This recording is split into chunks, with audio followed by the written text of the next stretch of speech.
말씀은 출애굽기 10장 1절부터 20절까지입니다. 8번째 재앙 메뚜기 재앙입니다. 출애굽기 10장 1절부터 20절까지. 여호와께서 모세에게 이르시되 바로에게로 들어가라. 내가 그의 마음과 그의 신하들의 마음을 완강하게 함은 나의 표징을 그들 중에 보이기 위함이며 내가 애굽에서 행한 일들 곧 내가 그들 가운데서 행한 표징을 내 아들과 내 자손의 귀에 전하기 위함이라. 너희는 내가 여호와인 줄을 알리라. 모세와 아론이 바로에게 들어가서 그에게 이르되 히브리 사람의 하나님 여호와께서 말씀하시기를 내가 어느 때까지 내 앞에 겸비하지 아니하겠느냐. 내 백성을 보내라. 그들이 나를 섬길 것이라. 내가 만일 내 백성 보내기를 거절하면 내일 내가 메뚜기를 내 경내에 들어가게 하리니 메뚜기가 지면을 덮어서 사람이 땅을 볼 수 없을 것이라. 메뚜기가 내게 남은 그것 곧 우박을 면하고 남은 것을 먹으며 너희를 위하여 들에서 자라나는 모든 나무를 먹을 것이며 또 내 집들과 내 모든 신하의 집들과 모든 애굽 사람의 집들에 가득하리니 이는 내 아버지와 내 조상이 이 땅에 있었던 그날부터 오늘까지 보지 못하였던 것이리라 하셨다 하고 돌이켜 바로에게서 나오니 바로의 신하들이 그에게 말하되 어느 때까지 이 사람이 우리의 함정이 되리이까. 그 사람들을 보내어 그들의 하나님 여호와를 섬기게 하소서. 왕은 아직도 애굽이 망한 줄을 알지 못하시나이까 하고 모세와 아론을 바로에게로 다시 데려오니 바로가 그들에게 이르되 가서 너희 하나님 여호와를 섬기라. 갈 자는 누구냐. 모세가 이르되 우리가 여호와 앞에 절기를 지킬 것인즉 우리가 남녀노소와 양과 소를 데리고 가겠나이다. 바로가 그들에게 이르되 내가 너희와 너희의 어린 아이들을 보내면 여호와가 너희와 함께 함과 같으니라. 보라, 그것이 너희에게는 나쁜 것이라. 그렇게 하지 말고 너희 장정만 가서 여호와를 섬기라. 이것이 너희가 구하는 바니라. 이에 그들이 바로 앞에서 쫓겨나니라. 여호와께서 모세에게 이르시되 애굽 땅 위에 내 손을 내밀어 메뚜기를 애굽 땅에 올라오게 하여 우박에 상하지 아니한 밭의 모든 채소를 먹게 하라. 모세가 애굽 땅 위에 그 지팡이를 열매 여호와께서 동풍을 일으켜 온 낮과 온 밤에 불게 하시니 아침이 되매 동풍이 메뚜기를 불어 들인지라.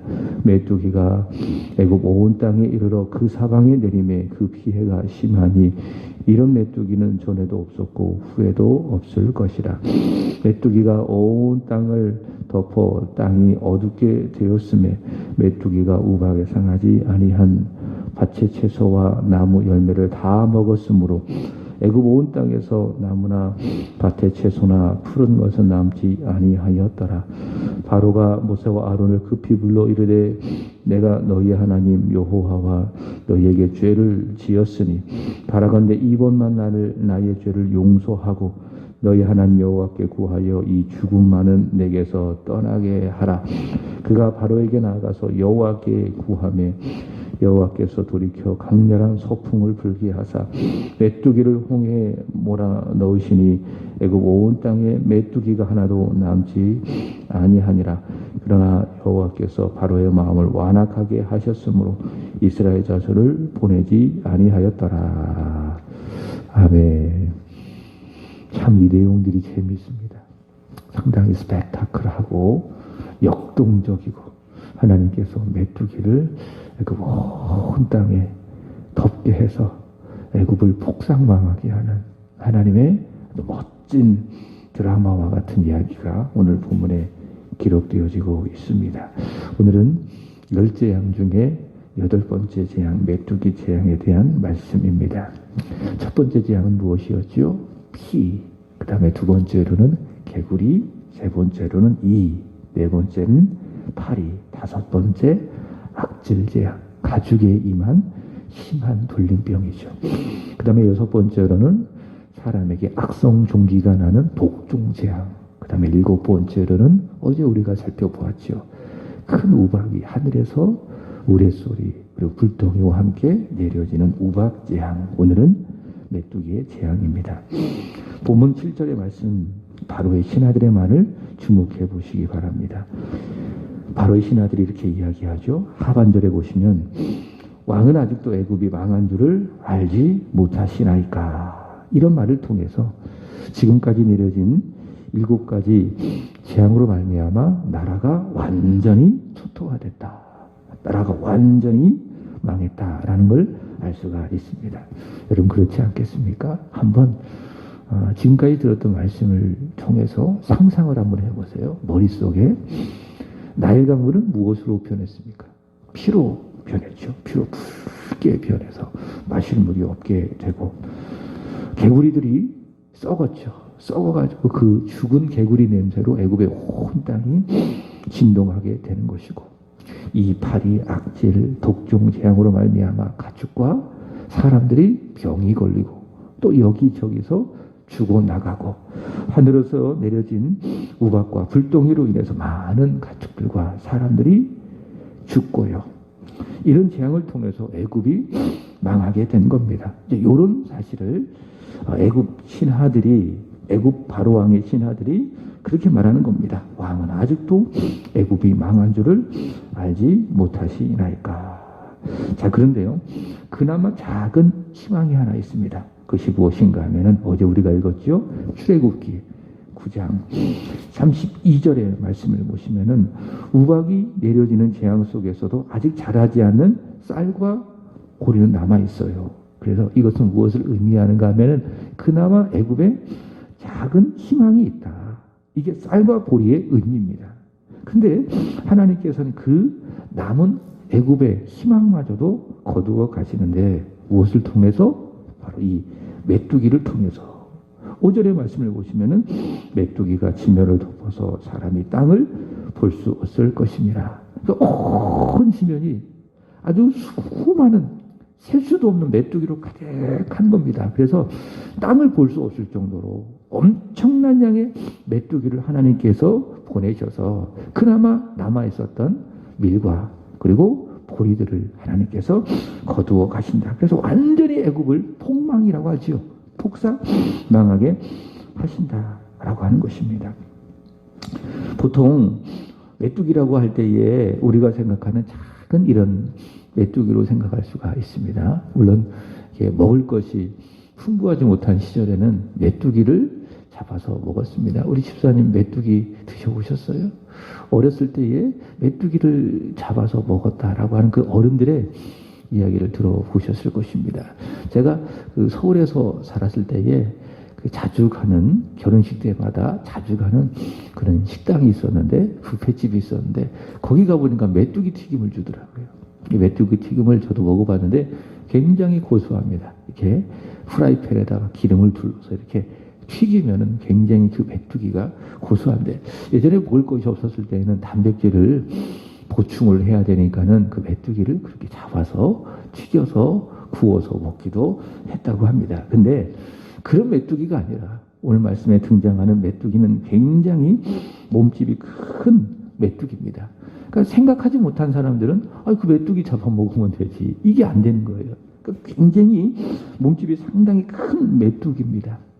하나님께서 심판을 내리시는 심판의 도구로서의 메뚜기입니다. 그래서 선지서 중에 구약 성경에 요엘서라는 말씀이 있습니다. 한번 이후에 기회가 되면 읽어보시면 되겠는데 이 요엘서에 내려진 하나님의 심판의 도구가 뭐냐? 바로 메뚜기예요. 요엘서 1장에 보시면은 하나님께서 메뚜기를 통해서 심판을 전하시는데 그래서 이 메뚜기는 뭐냐? 재앙입니다. 이 메뚜기 떼들을 통해서 농작물을 이스라엘 사람들이 먹어야 될 곡식물을 완전히 다 초토화시키는 것. 그게 요엘서의 심판의 메시지입니다. 그래서 이 메뚜기는 재앙이다. 애굽에 내려지는 메뚜기도 마찬가지 닥치는 대로 다 갉아먹어서 온 땅을 초토화시키는 하나님의 재앙, 그것이 바로 메뚜기다라고 하는 거예요. 실제로 작년 아프리카 지역에 특별히 케냐라고 하는 나라에 이 메뚜기 떼들의 습격이 있었다고 합니다. 그래서 약 1660억 원 상당의 농작물에 큰 피해를 입었다고 했죠. 막을 수가 없대요, 이 메뚜기가. 그저 소멸되기를 바랄 뿐이지 이 메뚜기 떼들의 습격을 막을 수가 없다라는 거예요. 그래서 이 전문가들은 그 메뚜기 떼들이 이렇게 쭉쭉쭉 이동을 해서 중국에 이르게 될 것이다. 그리고 북한에까지도 이 메뚜기 떼들의 습격을 받을 것이다. 라고 예측을 하기도 했습니다. 아직까지는 이제 오지는 않았는데, 자, 여기 애굽의 온 메뚜기 떼도 같습니다. 그나마 남은 밀과 쌀 보리까지 싹 먹어치울 수 있는 엄청난 메뚜기, 애굽의 온 땅을 덮는 그 천문학적인 메뚜기 때가 오게 될 것이고, 그러면 바로의 신화의 말들처럼 안 그래도 애굽이 망하는데 이제는 완전히 망하는 겁니다. 폭삭 애굽이 망하게 되는 것입니다. 본문 3절에 그리고 6절, 3절부터 6절까지 말씀을 보시면은 하나님은 이 메뚜기 재앙을 먼저 바로에게 경고하시죠. 자, 그러자 7절 말씀을 드렸던 것처럼 바로의 신하들이 보내라. 애굽이 폭삭 망했다. 이스라엘 사람들을 보내라. 더 이상 망할 것도 없는데 언제까지 고집을 피울 작정이냐. 이스라엘 사람들을 보내어 하나님을 섬기게 해라. 그렇게 이제 이야기를 하죠. 그러자 바로는 모세와 아론을 불러 이야기하기를 10절에 보면 이렇게 이야기합니다. 바로가 그들에게 이르되 내가 너희와 너희 어린 아이들을 보내면 여호와가 너희와 함께함과 같으니라. 보라, 그것이 너희에게는 나쁜 것이니라. 무슨 말씀인가 하면은 어린 아이들은 남겨두라 그 말입니다. 어린 아이들을 남겨두라. 그 아이들이 너희와 함께 가면 너희에게는 나쁜 거야. 그러니까 좋지 않아. 그러니까는 뭐라고 이야기합니까? 11절 다 가지 말아라. 다 가지 말고 누구만 가라고요? 너희 장정만 가서 여호와를 섬겨라. 이것이 너희가 구하는 바니라. 이렇게 이야기합니다. 그러니까 좀 살아야 되니까 바로 신하들 말처럼 메뚜기까지 습격을 하게 되어지면 애굽이 완전히 망해야 되니까. 그러나 바로의 마음에는 다 보내고 싶지는 않은 겁니다. 뭔가 여지를 남겨두고 보내고 싶은데, 그래서 제안하는 게 뭐예요? 어린 아이들은 남겨두고 장정만 가서 하나님께 제사를 드려라 라고 하는 겁니다. 여러분, 이게요, 바로가 어린아이들 좋아해서 그런 걸까요? 그렇지 않아요. 여긴 굉장히 꼼수가 있습니다. 그러니까 바로는 굉장히 간교한 인간입니다. 그러니까 교만한 인간이에요. 완악한 인간이에요. 동시에 아주 간교한 인간이에요. 그러니까 사단이 그런 존재라는 거예요. 사단은요, 아주 교만합니다. 교만이 뭐예요? 내 마음속에 하나님이 없는 거죠. 오직 나뿐인 인간이 교만한 인간입니다. 내 안에 내가 가득해서 내 생각으로만 똘똘 뭉쳐있는 사람, 그래서 자신이 누구인지를 하나님 앞에서 보지 못하는 존재가 교만한 존재입니다. 그러니까 사단이 그런 존재예요. 사단은 오직 자신뿐입니다. 그래서 사단이 늘 하는 말이 뭐예요? 너를 섬겨. 너를 믿어. 하나님을 믿지 말고. 그게 사단이 교만하기 때문에 우리에게 늘 하는 말입니다. 바로가 그런 인간이에요. 오직 자기뿐인 완악한 인간입니다. 그래서 교만은 그런 하나님께서 그런 교만을 싫어하시기 때문에 하나님께서는 그런 바로를 심판하실 수밖에 없는 거예요. 동시에 바로는 굉장히 머리가 좋아서 아주 간교해요. 그러니까 사단을 대표하는 인간이 바로 바로라고 할 수가 있는데, 이 바로가요, 어린 아이들을 좋아해서 어린 아이들만 남겨두고 장정만 가서 하나님께 제사를 드려라 그런 이야기를 하는 것이 아니라 아주 간교해서 어떤 생각을 하고 있느냐. 만약에 이런 재앙을 통해서 바로가 장정만 보냈잖아요. 어린아이들은 애굽에 남게 하잖아요. 그럼 생각을 해보세요. 장정만 가서 제사를 드리면 장정들이 어떻게 할까요? 제사를 딱 드리고 어린아이들이 애굽에 있으니까 다 자기 자녀들, 아들들, 딸들 아닙니까? 그래서 어떻게 합니까? 제사를 드리고 다시 애굽에 올 것이다 라는 생각을 갖고 있는 거예요. 그러니까 이런 재앙 중에도 그런 간교한 생각에 꼼수를 부려서 모세에게 제안을 하는 겁니다. 다 가지 마. 그건 너에게 나쁜 거야. 어린아이들 데리고 가면 뭔 고생을 시키려고, 생 고생을 시키려고 너에게 좋지 않은 거니까는, 나쁜 거니까 일단 보낼게. 그러나 어린아이들은 남겨두고 장정만 가서 제사를 드려라. 이렇게 아주 좋게 생각해 주는 척, 배려하는 척하고 이야기하고 있습니다. 굉장히 간교한 생각이죠. 바로의 교만한 꼼수라고 할 수가 있습니다. 사단처럼. 지금 바로는요, 이런 하나님의 재앙을 지금까지 겪으면서 7가지의 재앙을 다 겪으면서 하나님의 살아계심과 하나님의 심판을 몸소 경험을 했습니다. 그래서 하나님을 더 이상 부정할 수 없는 거예요. 부인할 수 없는 거예요. 바로의 신하들이 그런 말 아니겠습니까? 바로의 신하들이 어떻게 보면 바로보다 믿음이 더 좋아요. 더 겸비한 사람들이에요. 그 사람들의 이야기를 듣고 내가 더 이상 이렇게 고집을 피웠다가는 나라가 완전히 망하겠구나. 하나님의 심판을 부정할 수도 부인할 수도 없는 생각. 그렇기 때문에 또다시 찾아올 이 메뚜기 재앙에 그 마음이 두렵고 무섭게 되는 겁니다. 그러나 동시에 어떤 마음이냐? 손해보고 싶지 않은 거예요. 절대로 손해보고 싶지 않은 거예요. 그죠? 그러니 하는 말이 무엇입니까? 어린아이를 남겨라. 그리고 장정만 가서 너희가 제사를 드려라. 그렇게 간교한 교만한 꼼수를 부리고 있는 겁니다. 이것이 바로가 여전히 완악하고 교만하고 회개하지 않고 있다라고 하는 증거입니다. 여러분, 이 바로의 모습은요, 바로만의 모습이 아닙니다. 이 바로의 모습은요, 오늘날 교만한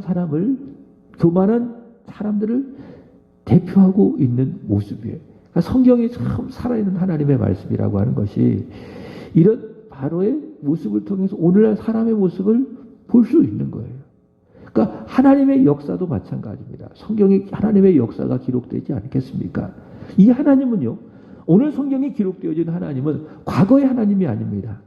성경은 살아계신 하나님의 말씀, 살아있는 하나님의 말씀이기 때문에 이 기록되어진 하나님은 과거의 하나님이 아니라 오늘날도 지금 여기서 살아 역사하시는 하나님이십니다.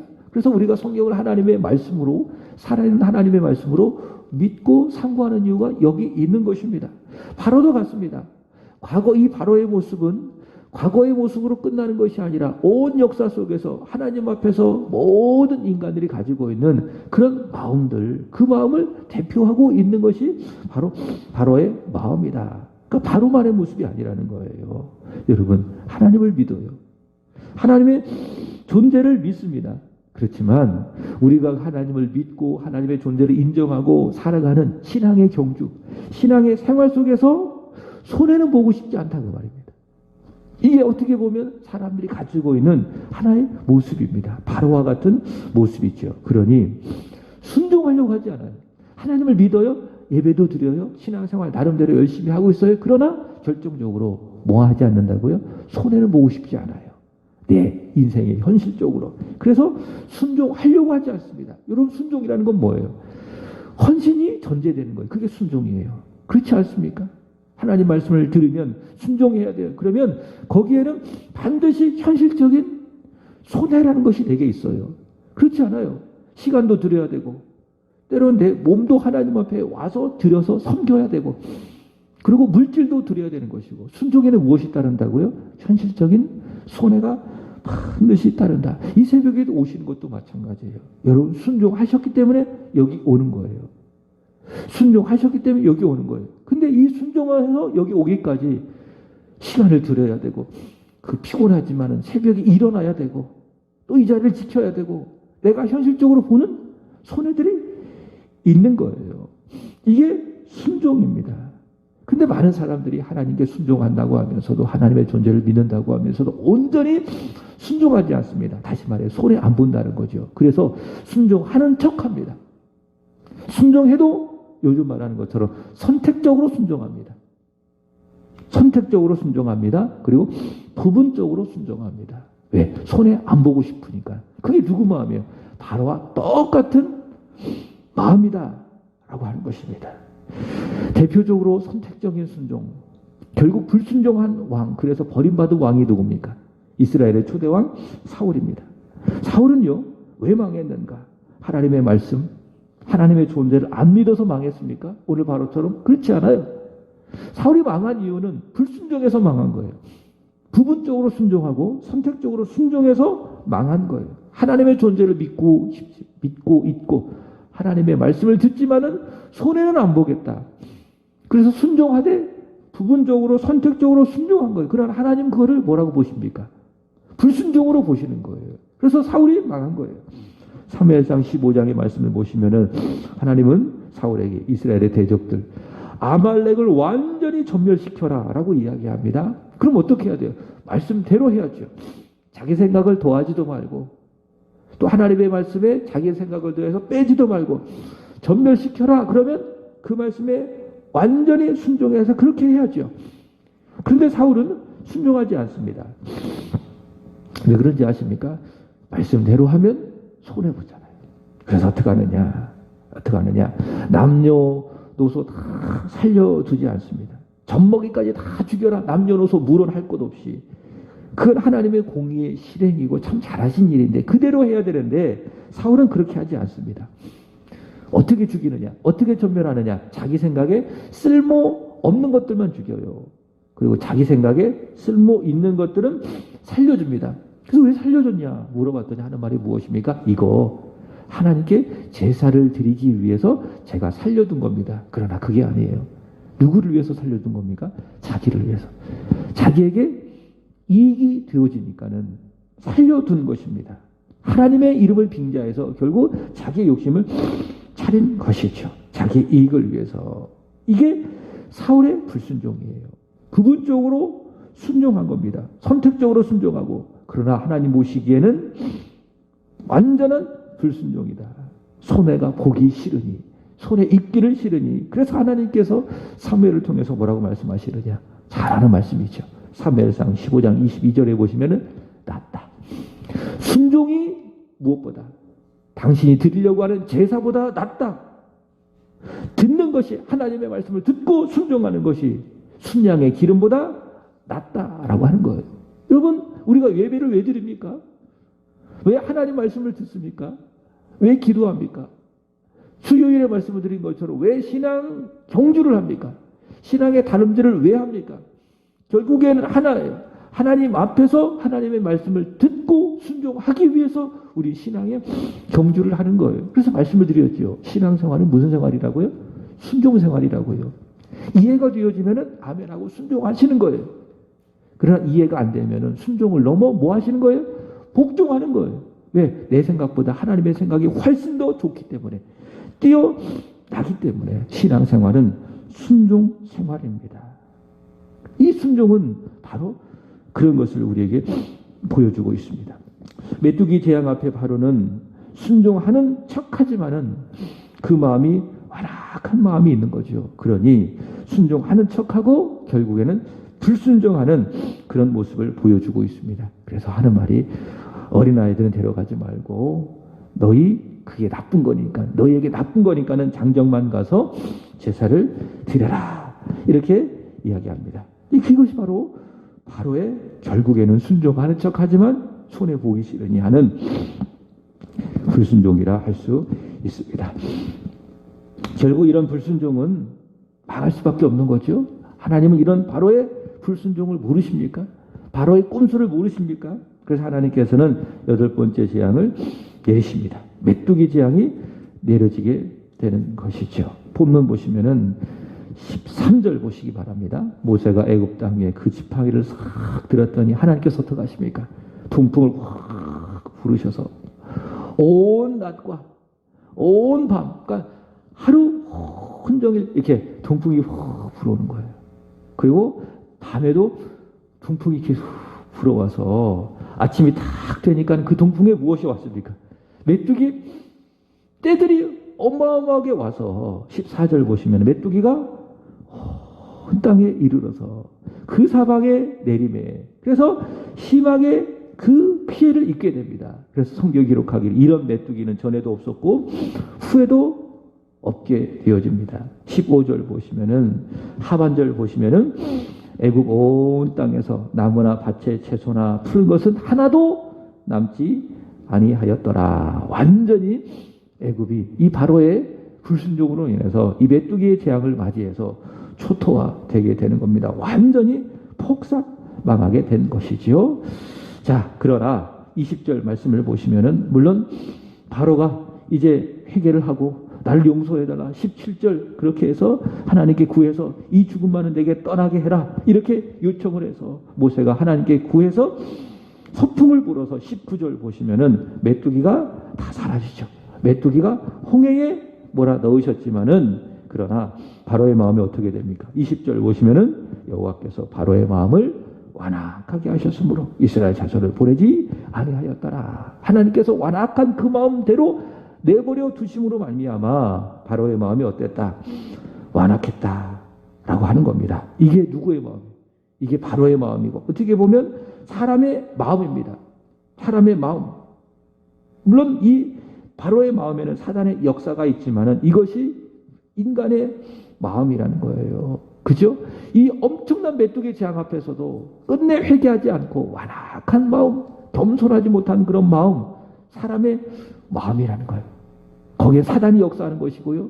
또 인간이 참 교만하고 악하다라고 하는 증거다. 그래서 이 마음이 참 중요한 것 같아요. 어제 우리가 제자 훈련하시는 분들에게도 말씀을 통해서 우리 확인했지만은 오직 모든 일에 기도와 간구로 감사함을 하나님 앞에 하려라. 그리하면 하나님의 평강이 너희 무엇을? 생각과 마음을 지키시리라. 마음이 참 중요한 거예요. 마음이. 이 마음을 우리가 지키지 못하면은 바로처럼 이런 재앙을 당하면서도 끝까지 불순종할 수 있다. 이게 사람의 마음이다. 그러니까 내 마음 내가 못 지키는 거예요. 그렇지 않습니까? 내가 내 마음을 지킬 수가 없어요. 어떤 환경에 따라서 어떤 생각들에 따라서 내 마음이 흔들리고 그러면 지킬 수가 없어요. 그래서 무엇이 필요합니까? 기도를 통해서 하나님의 은혜를 받아서 내 마음도 지켜야 되고 내 생각도 지켜야 되는 것이고 그래서 열심히 말씀을 통해서 하나님의 말씀을 내 마음에 채우고 또 하나님께 열심히 간절하게 기도해서 외식적으로 기도하지 말고 중언부언하면서 기도하지 말고 내 기도에 내 마음을 담아서 하나님께 간절히 드려서 내 마음을 은혜로 채워야 이 마음을 우리가 지킬 수 있고요. 하나님 기뻐하시는 겸비한 마음으로 이 세상 순종하며 하나님 앞에 살아갈 수 있더라라고 하는 겁니다. 잠언 4장 23절의 말씀을 보시면은 하나님 그런 말씀하시죠. 무릇 지킬 만한 것 중에 무엇을 지켜라? 너의 마음을 지켜라. 오늘 하루 하나님께서 저와 여러분의 마음을 지켜주시길 바랍니다. 하나님의 말씀으로 하나님의 기도로 저와 여러분의 마음에 하나님의 은혜가 채워져서 하나님이 기뻐하시는 겸비한 마음으로 살아 하나님의 말씀을 듣고 순종하는 행복한 하루가 되기를 주의 이름으로 축복합니다. 기도드리겠습니다. 하나님 아버지, 우리를 이 새벽에 부르셔서 오늘도 찬양을 통해서 기도와 말씀을 통해서 하루를 열게 하여 주시니 감사합니다. 하나님의 은혜가 아니면은 우리의 마음을 지킬 수 없음을 고백합니다. 주여, 말씀으로 우리의 마음에 은혜를 부어주시고 드려지는 기도로 하나님의 은혜를 충만하게 부어주셔서 오늘 하루도 하나님을 경외하며 겸비한 마음으로 순종하며 살아가는 은혜의 하루가 다 되게 하여 주시기를 간절히 원합니다. 하나님을 인정하고 하나님을 두려워하는 듯하나 그러나 우리 안에 욕심을 따라서 혹시 손해보지 아니하려고 불순종하지 않는지 오늘 바로의 모습을 통하여 우리의 모습을 확인합니다. 하나님 그런 완악한 마음, 겸비하지 못한 교만한 마음이 있다면 하나님의 능력으로 십자가의 능력으로 다 깨트려 주시기를 원하며 하나님 기뻐하시는 겸손의 마음, 겸비의 마음으로 하나님 말씀하시는 것이라면 내가 손해를 본다 할지라도 내가 현실적으로 많은 어려움을 당한다 할지라도 말씀하셨으니 순종하게 하시고 하나님 순종을 넘어 하나님의 말씀에 절대 복종할 수 있는 우리들의 믿음이 되게 하여 주옵소서. 두렵고 떨림으로 우리의 구원을 이루어가기를 원하며 그러기 위하여 항상 복종하는 항상 순종하는 우리의 신앙생활이 되게 하여 주시기를 간절히 원합니다. 하나님 오늘은 오구역을 위하여 기도드리나이다. 원로 목사님과 사모님, 이정열 권사님, 이종태 목사님, 기련숙 사모님, 이기쁨, 이흠총, 기로연 손영솜 집사님, 박형건 공소영 집사님, 박하랑, 김윤신 권사님, 최영재 이송희 부부, 윤준수 양금래 선교사님, 윤예림 윤재준, 이름 불러 기도한 오구역의 지체들에게 하나님의 은혜, 하나님의 복, 하나님의 평강이 있게 하시옵소서. 원론 목사님, 사모님 구주의 성령으로 충만하게 하시고 예수로 살게 하시고 예수로 죽게 하시고 예수님 한 분만으로 감사하며 기뻐하며 만족하시는 삶을 살아가시게 하여 주시기를 원합니다. 특별히 우리 손영솜 집사님의 연약한 육신을 어루만져 주시길 간절히 원합니다. 좋아지고 있지만은 더디고 있습니다. 하나님 은혜로 십자가의 능력으로, 보혈의 능력으로 연약한 부분을 적셔 주시고 덮어 주셔서 속히 온전한 회복이 있게 하여 주시고 돌아오는 주일은 하나님 앞에 오셔서 전과 같이 하나님의 은혜를 찬양하며 예배하시고 말씀을 듣고 은혜 받으시는 우리 집사님이 되게 하여 주시기를 원합니다.